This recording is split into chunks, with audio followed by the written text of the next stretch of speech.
Sergio Perez is facing tough times, with talk of him potentially losing his Red Bull seat by 2025. The bigger worry is that Red Bull might even switch him out mid-season as the fight for both the Constructors' and Drivers' Championship heats up. Red Bull can't afford to rely on just one driver anymore. After recent comments from team boss Christian Horner, advisor Helmut Marko, and driver Daniel Ricciardo, combined with Perez's harsh self-criticism, could we see changes happening sooner rather than later? And is Ricciardo the best option to step in? Perez has certainly been one of the bigger disappointments lately. If you look at his points tally from the last 6 races, starting from the Miami Grand Prix, it's clear why. During the last 3-race stretch, Perez managed to scrape together only 11 points. For some context, Nico Hülkenberg, driving a Haas, scored more points in his last 2 races than Perez has in his last 6. Let's break this down in simpler terms without losing the essence. First off, Sargent has managed to qualify better than Perez in 7 out of 12 races this season, which is more than half. This really highlights the disadvantage Red Bull is facing in both the Drivers' and Constructors' Championships. There's a rumor that Perez's contract includes a clause stating he mustn't be more than 6 places behind Verstappen in the Drivers' Championship, nor more than 100 points behind before the summer break. Currently, Perez is in 6th place, and his points gap with the Mercedes drivers is very small. This situation could change quickly, especially since Mercedes is planning to introduce major upgrades in Hungary, while Red Bull is struggling to squeeze out more performance from their car. As their team boss Horner has admitted, they're hitting the limits. This situation raises the question of why Red Bull would renew the contract of a driver who's not performing well, thereby putting both the team and Verstappen in a tough spot. When Verstappen is battling 2 McLaren, Ferrari, or Mercedes drivers in future races, other teams could use tactics like managing tires or early pit stops to slow Verstappen down, allowing their second driver to catch up. All of this is crucial for the Constructors' Championship as well.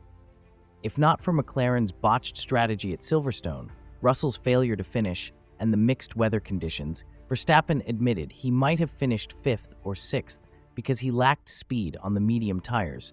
Perez's race at Silverstone took a hit because he was put on intermediate tires much too early.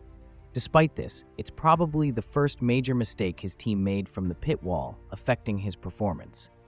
So when asked why Perez's contract was renewed during such a tough time, especially when many thought he might be replaced by Tsunoda or Ricciardo, Christian Horner had a tough question to answer. He explained that the exact details of driver contracts are private and that signing Perez made sense at the time.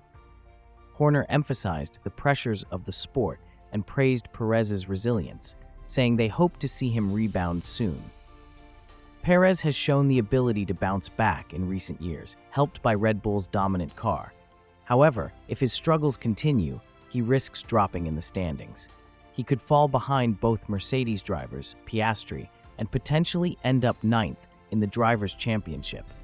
As a point of comparison, Gasly was 6th in the championship when the team replaced him with Albon mid-season after he was lapped by Verstappen in Hungary. Remember, the Austrian team didn't always have the best car back in the day, so Perez struggling with such a superior vehicle now isn't really cutting it as a top-notch Red Bull driver at this stage. Still, the picture is clear. Perez brings in big bucks through Telmex sponsorship and merchandise sales across Latin America, and the team isn't ready to walk away from that cash cow just yet. But here's the kicker. With both championships wide open, especially the Constructors' Championship, where there's a heated 4-team race, Red Bull might need to rethink who they pair with Verstappen. If Ferrari can sort out the issues with their latest upgrades, Red Bull will have to be extra cautious about their second driver choice. This has reignited chatter about bringing Ricciardo back mid-season. Word on the street is that the shareholders want young blood in the team, rather than seasoned racers.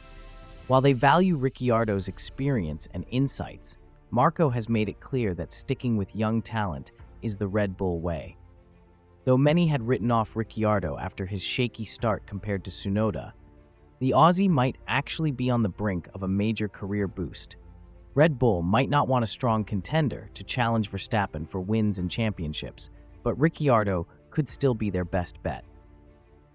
Given the current situation, it's tough to think anyone could perform worse than Perez in the RB20. Ricciardo himself touched on the possibility of driving for Red Bull, but remained cautious with his words, creating a bit of suspense by stating that nothing is certain in this sport.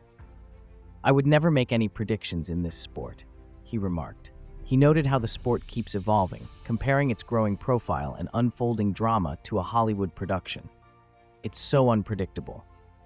So do I have any proof that I'll end up somewhere else? No, I don't. Yeah, sure, crazy stuff can happen, but I'm not in the position to say it will or to even guess. So I just keep doing my thing." Now, for Perez, the situation is crystal clear. He has to score points in the next 2 races in Hungary and Spa, or face being replaced during the summer break.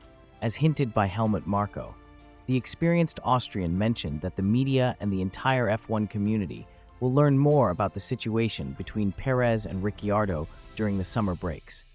It's also no coincidence that Lawson will be testing the RB20 at Silverstone's tire test, the same test that earned Ricciardo his seat at AlphaTauri last year. Horner stated this is just a regular test and shouldn't spark any rumors. However, it's interesting to note that a similar story unfolded with Ricciardo. When Ricciardo posted lap times that matched Verstappen's in the same car at Silverstone, it was clear he would replace De Vries, who was underperforming at the time. Lawson would be eager to prove he has what it takes to be in F1, especially with Racing Bulls potentially losing a spot in the Constructors' Championship to Haas. Haas scored 20 points in the last 2 races and are now only 4 points behind in the fight for 6th place. On the flip side, if Lawson doesn't get a seat in 2025, despite Helmut Marko hinting that the team has plans for him, the 22-year-old might look for opportunities elsewhere, which could hurt Red Bull's chances of keeping this promising young talent, especially when even Verstappen's future with the team isn't set in stone. Given all this, do you think Red Bull should replace Perez with Ricciardo and offer the Racing Bulls seat to Lawson? Also, where do you think this will place them in both championship standings? Thank you for watching. If you liked the video, subscribe to the channel and leave a comment below. See you in the next video.